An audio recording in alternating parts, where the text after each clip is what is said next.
Well, we're going to get started. Um, my name is Max Sabin. I am the collections manager at the Fargo Air Museum. Today, I am interviewing a Vietnam veteran as part of our ongoing veteran interviews. This interview is being conducted on May 5th, 2023. Let's get started.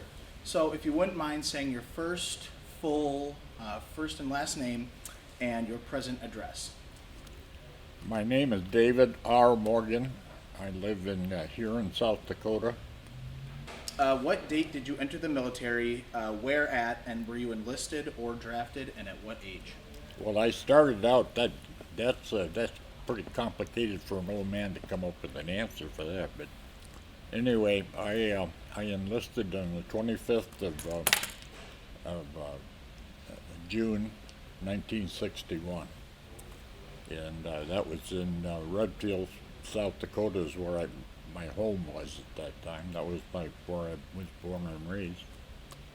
And I went from there to basic training at Fort Leonard Wood, Missouri.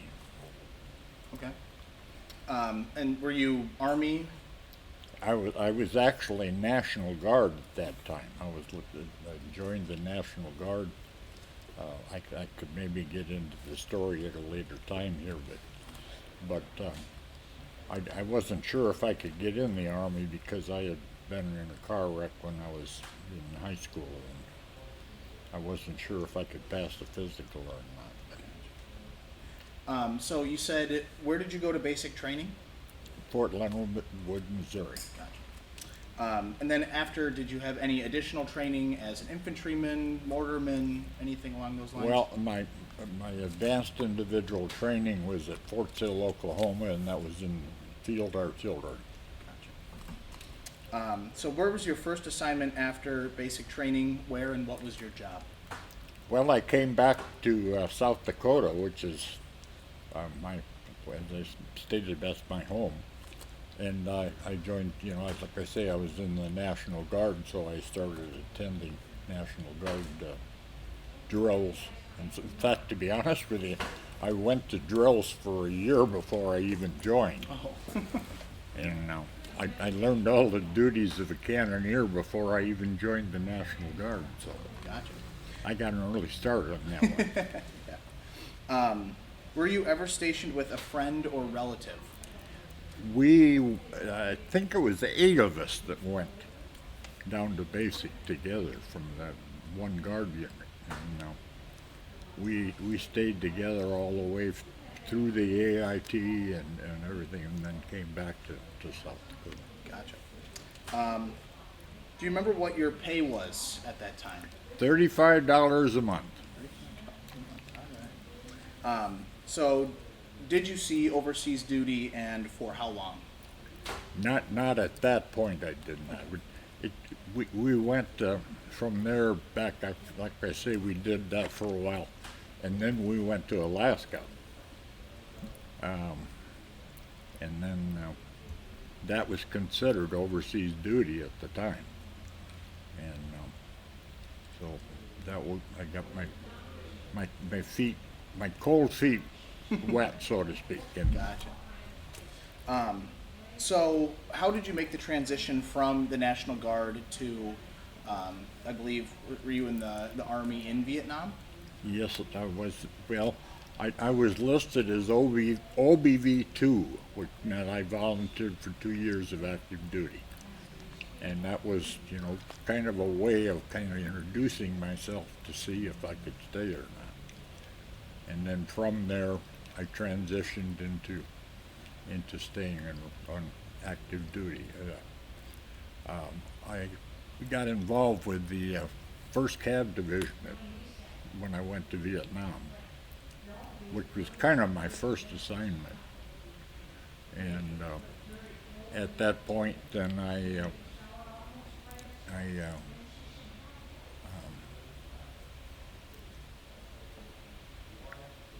extended. Mm-hmm.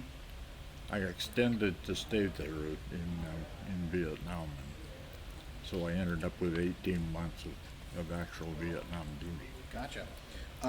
So you said you were in Vietnam with the 1st Cav Division. Where were you stationed at over there? we were virtually all over the country because of the nature of the beast, so to speak. We transported every place we went by helicopter. I don't think well, I did too. I did ride in a Jeep one time. Okay, one time. I rode in one. And then were you assigned to any other units besides the 1st Cav Division? Well, after Vietnam, yes. After Vietnam, Yeah, okay. yeah. So do you remember your first experience in combat in Vietnam? Well, I got off to an early start.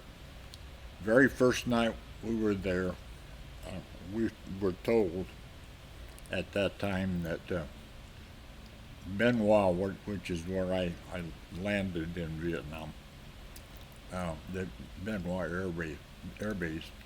I came in on Tonson Newton and then was stationed right off of Biennial Air Base. And that was just the first night I was there.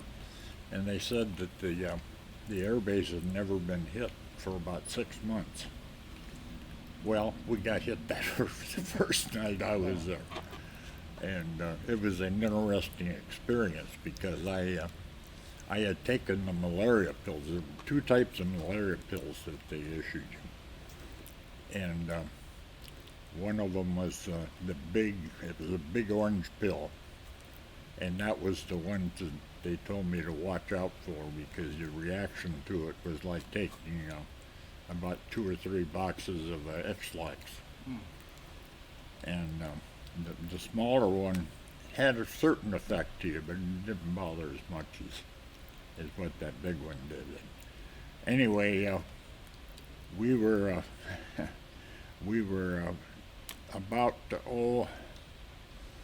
about a half a block from the latrine facilities, and I started getting that effect of the X-Lax pill, and that's when the mortar attack started, and rocket fire as well, and I had to make a choice whether I was going to go to the latrine like I would planned, or whether I was going to go to the bunker. And I made the choice that, well, if I was going to die, at least I was going to be clean. So I went to the latrine and turned my back to the mortar fire, and that's where I sat while we were being mortared. So. Wow. So while you were in the 1st Cav, what was your unit's responsibility?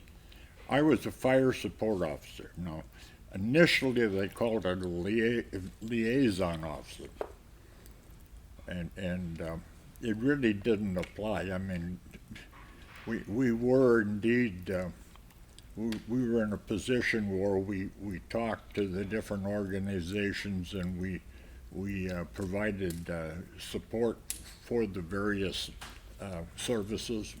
I dealt with all 5 of the military services while I was there. And we did deal with them, but our primary mission, of course, was to provide naval gunfire, artillery.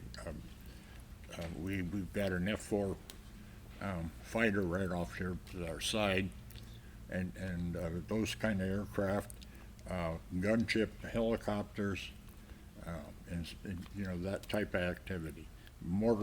Mortars from the infantry, and my job was to coordinate all that so that we put it on the proper target. We avoided hitting our friendly forces, and also our primary mission was to not affect the civilian population that was on the ground. So I did that every day that I was there. And because of that, I felt a lot of pressure. I averaged about 2.5 hours sleep for 18 months. So I had to operate a 24-hour operation. I had to be with the infantry commander that I was supporting during the day. We flew quite a bit. Averaged about 8 to 10 hours a day that we flew, and we also were on the ground with the forces that were put into our area of operation, and so we had a hard time. Well, I guess the way I should put it is I had to coordinate all our fires in our area of operations from our command headquarters, which was our TOC, as we called it, Tactical Operations Center. We had to do that, and yet I had to be with the commander. Now, I did have one other person that was able to help me out a little bit, but like when I was with the commander, whether we were in a helicopter or whether we were on the ground, then he would be there. He came from the artillery unit that we came from. I was actually assigned to division artillery, and we called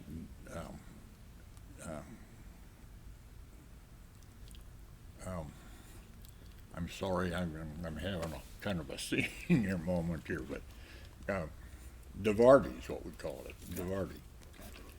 Okay, so. Did you ever work alongside ARVN forces, and what was it like? Yeah, well, tell you what, it was a very rewarding situation, and yes, we did. We did quite a bit, in fact, and we even used some of their artillery. I learned how to fire artillery in the French method, which is what they had learned from when the French were, had the colony there, and their process of fire direction was different than ours. And I found that if I used their methods, that the ARVNs could fire a lot faster than our unit sometimes. So it was really rewarding, and I had the opportunity to congratulate several of the units for the outstanding support that they provided us. Absolutely. Do you remember what the differences between the French and the American methods were? Well, it was quite a bit different. Now, we used to fire, we start out with a grid from a map, and then we would adjust from that forward and backwards. The French method, the way they did it, they would kept giving a new grid every time they moved around. So that's the way they adjusted it. And to me, it seems, in my head, it seems that that would be a lot slower process, but they were so good at it that they made it work very well for themselves. Gotcha. So our next question, it's going to be kind of a heavy subject, so if you would care not to talk about it, that's fine. Were you ever wounded in combat? Well, technically, Purple Heart-wise, no. But I received in one firefight that we had that I have a helmet over here that indicates what happened. And contrary to what some young kids have thought, they thought it was an arrow through my helmet, but that's not what it actually is. It's a path of the bullet as it goes through the helmet, and it went through the front, came out the back, and actually hit the webbing inside the helmet, and it more or less grazed the top of my head. Now, because of the nature of what we were doing, we were under fire, and it was pretty intense. So all I did was put a bandage over the top of one of our military first aid packs and put the helmet back on. We just kept on going. We were pretty involved for about 2 days, and after 2 days, I finally got a hold of an A-man, and he looked at it and he says, "Oh, just stop bleeding." He says, "You might as well just keep going." So, And is that the helmet that you carried throughout your entire time in Vietnam? to be honest with you, after this happened, I took the helmet off and I never used it again. I wore just a soft cap Gotcha. when I was in the field. Gotcha. Now, I got to add something to you beyond that, because when we were in the helicopter, I did wear a flight helmet, which allowed me to connect to the communication system on the helicopter, which allowed us to talk to the guns on the ground, to the Air Force, and what other agencies we were working with. Do you have an example of that helmet on display out here? Yes, I do. There's several of them, in fact. Would it be Yeah. that? Try No, the olive one that's next an to Air it. Force one there. That one, the dark, yeah, that's one. That'll work. Here, I'll trade you. That's one I did. That one.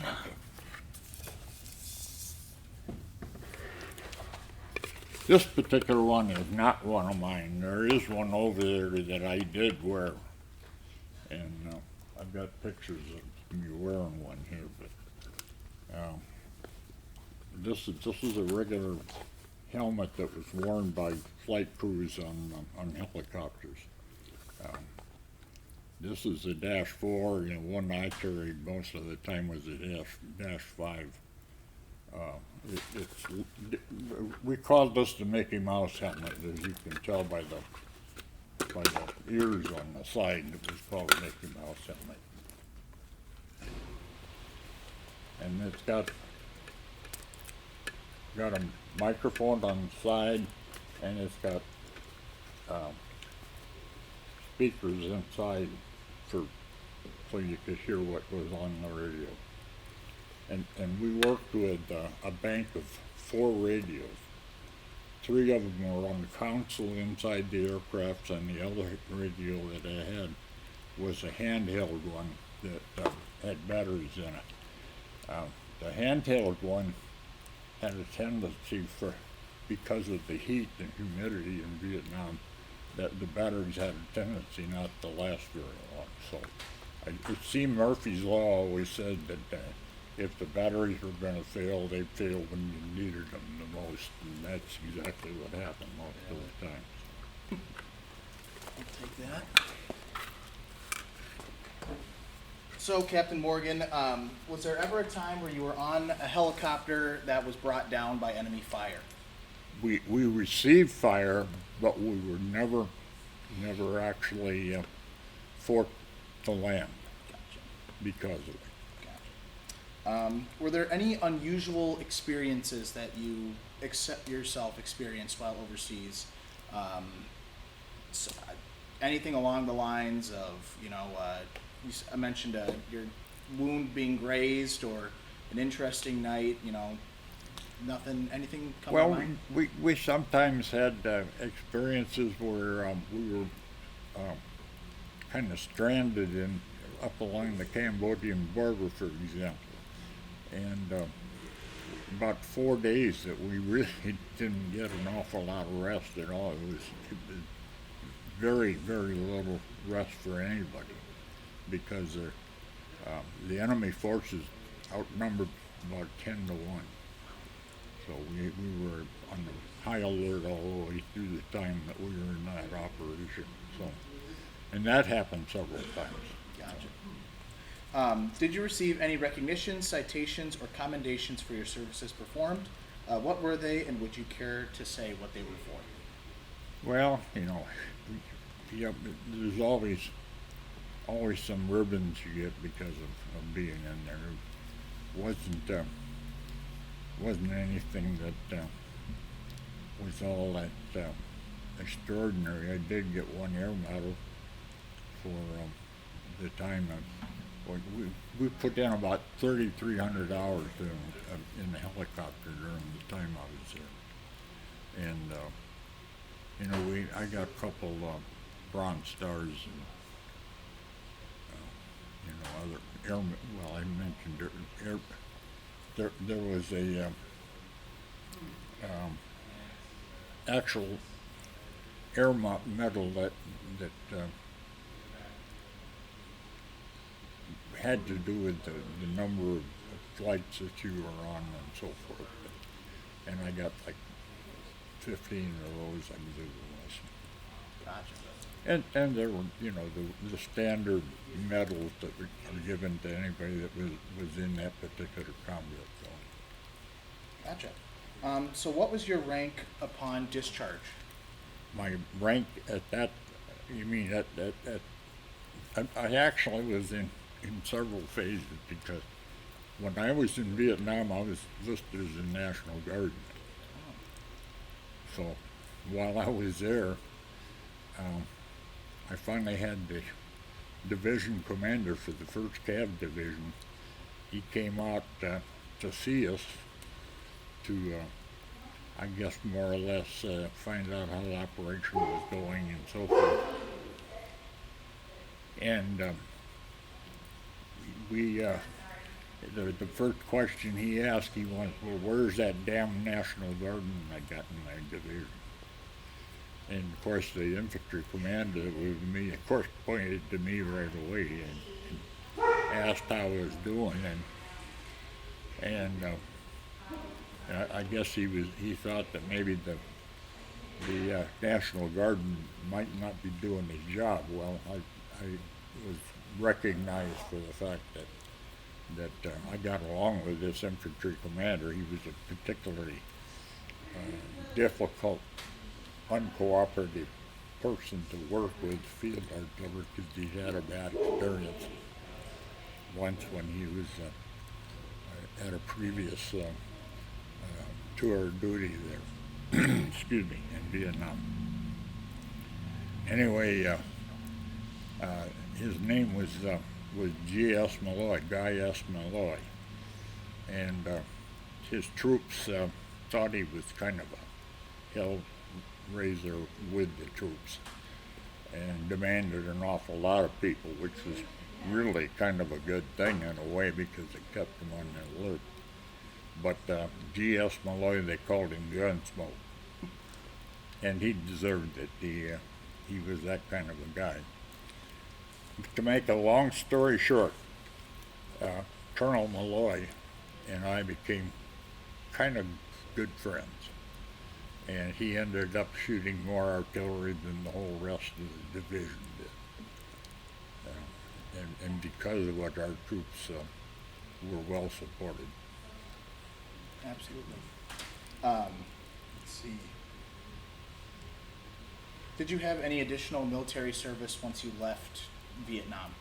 Well, I was stationed at Fort Sill, Oklahoma. I was stationed at Fort Sill, Oklahoma 6 times in my 30 years that nearly 30 years, 29 years, 3 months, and 15 days is what my total military experience included.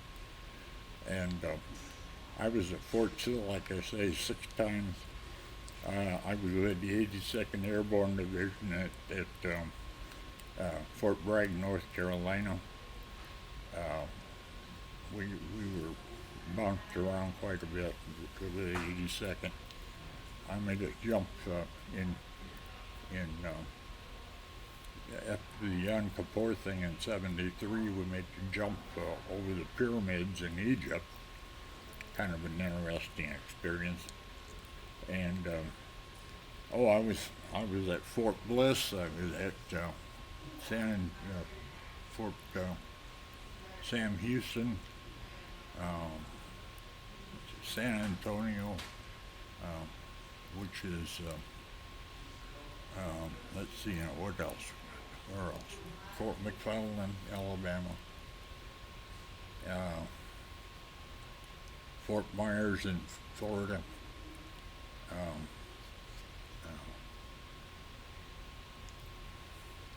trying to think of. That's a number. Well, of course, I mentioned I was in Alaska. That was at Fort Greely, Alaska.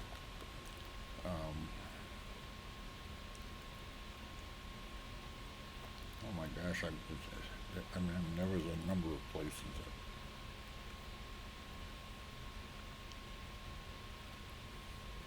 that, well, I'm kind of weak on that right now. Yeah, no worries. Yeah. Did you utilize the GI Bill upon your discharge from Yes, the I military? did. Where did you go to school? South Dakota State University. And what year did you graduate? 19,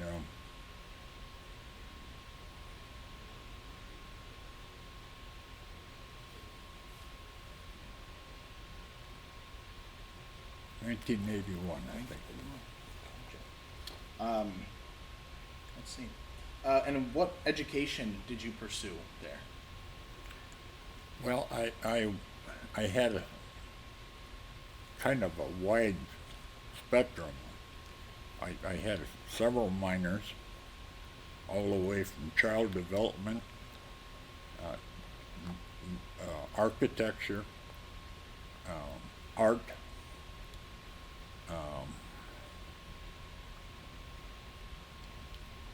civil engineering,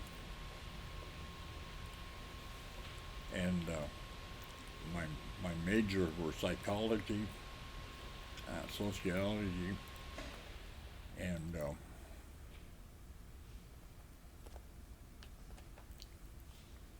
well, I have one more, but I can't think of it right now. So No worries.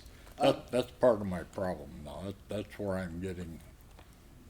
You know, this display that we do here is getting to the point where I'm having trouble maintaining it because of the fact that well, I'm in my 80s now. Yeah. So Well, we're going to segue that actually. All the weapons that are on display behind you are all yours. Would you care to kind of elaborate on the display, you know, how you came to acquire most of these firearms and pieces of equipment? well, just to clear the board here, the firearms that are on display are non-fireable anymore.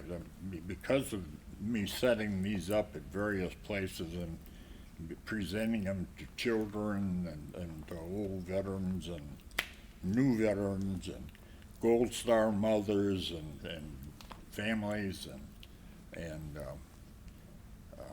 people of that nature, that they've been made to not be able to fire, so we can set it up. I've even set it up in a few schools, and like Reynolds, North Dakota is an example of one where I was able to set it up.